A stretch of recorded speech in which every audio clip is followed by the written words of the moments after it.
El doctor David Quiñones es delegado del Colegio de Médicos al COE cantonal. Doctor, las cosas empiezan a cambiar también en el país. El ministerio ya confirma el primer caso de la nueva cepa del coronavirus en el Ecuador. Bueno, estimado Fabricio y la colectividad que nos escucha, decirles que sí, efectivamente, quienes venimos dándole seguimiento a la epidemia podemos identificar los cambios bruscos en el comportamiento epidemiológico del virus o de la epidemia, y eso nos hace prever que algo está generando alteraciones, ¿no?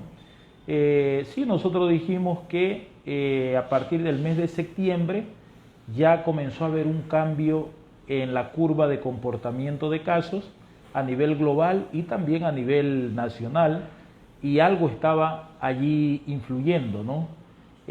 Cuando nos dijeron ya en el mes de diciembre de la cepa de Inglaterra, que ya era una cepa que había circulado en Sudáfrica, ya habían impactos. Mire, nosotros para el 5 de septiembre a nivel global habían solo 26 millones de casos, y para el 26 de diciembre ya teníamos 81 millones de casos. Significa que en menos de 20 semanas evolucionamos prácticamente en más de 50 millones de casos, es decir, 3-1, y en el Ecuador no fue la excepción tampoco. Nosotros tuvimos hasta el 5 de septiembre 118.000 casos aproximadamente, y ya para la semana epidemiológica 53, que fue la semana con que cerramos el año 2020, terminamos con 214.000 casos aproximadamente, ¿no? ¿Qué implica tener la nueva cepa ya en el Ecuador?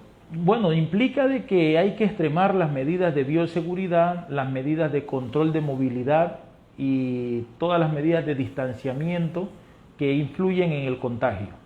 Porque efectivamente este es un virus que tiene 60-70% mayores probabilidades de contagio.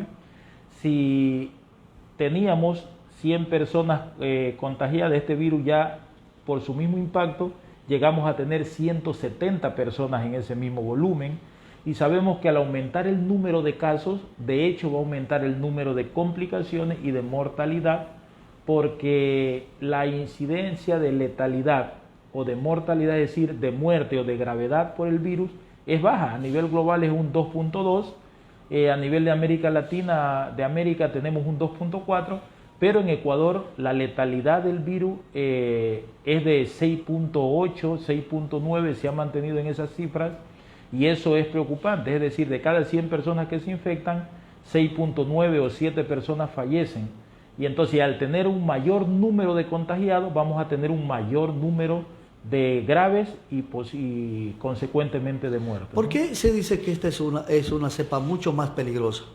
Bueno, lo de peligroso no es un tema que es más agresiva de ninguna manera. La peligrosidad radica en la mayor posibilidad de contagio, y cada vez que hay mayor probabilidad de contagio, habrá mayor probabilidad de complicaciones y de muerte. En eso radica. Pero de allí es una cepa que tiene el mismo comportamiento clínico que la cepa anterior, la misma patología prácticamente dicha que la patología anterior. Entonces se trata igual que la patología anterior. Entonces no hay una variante así clara, no se ha podido determinar en cuanto a la presentación clínica. Sin embargo, lo que sí preocupa a pesar de aquello es el comportamiento de cierto sector de la población. Siguen con las calles 8, siguen con los bingos, siguen con las reuniones familiares. Esto sí afecta gravemente. Bueno, realmente yo creo que en esta etapa, de hecho, el mundo globalizado se mueve en una misma dirección, y el impacto que causaban algunas declaraciones de líderes mundiales respecto a la epidemia influyeron también en el comportamiento de la gente, más allá de que por situación económica la gente debe moverse, pero las actividades tipo calle 8, las actividades sociales no tienen nada que ver con el tema productivo propiamente dicho de la gente, y se corren graves riesgos de trasladar la enfermedad a los domicilios y afectar a los más vulnerables. Porque puede ser que las personas que andan en estas actividades de diversión no se enfermen, pero en sus casas están sus padres, sus abuelos que nunca han salido, y eso nos causará complicaciones. Sin embargo, hay cierta conformidad de la gente en decir que próximamente llegaría la vacuna, pero llegaría una parte para vacunar a cierta cantidad de personas en el Ecuador. Estamos en vivo. Bueno, efectivamente la vacuna está, pero tiene sus riesgos y complicaciones, ¿no? Y hablar de riesgos y complicaciones de la vacuna implica que hay que esperar los efectos colaterales de la vacuna y que vacunen a toda la población, porque hasta ahora no hay dotación de vacunas que alcance a la población ecuatoriana en general, ni siquiera al segmento más pequeño de vulnerables, porque finalmente aún no llegan las 50.000 primeras dosis.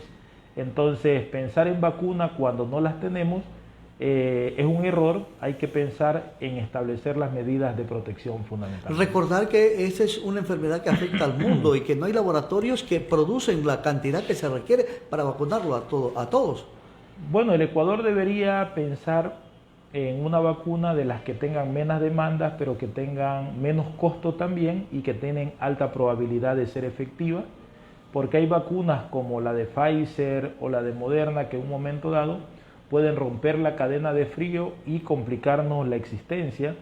Eso significa entonces que con cadenas de frío que necesitan de 70 a 80 grados debajo de cero, o menos 20, podemos tener algunas complicaciones en cuanto a su distribución, manejo. Pero hay vacunas como la de AstraZeneca que en temperatura de refrigeración se conserva muy bien, y la vacuna Sputnik, que es liofilizada de seguro, no necesita ni siquiera refrigeración, y entonces hay que pensar en esas vacunas que son mucho más manejables que las demás, ¿no?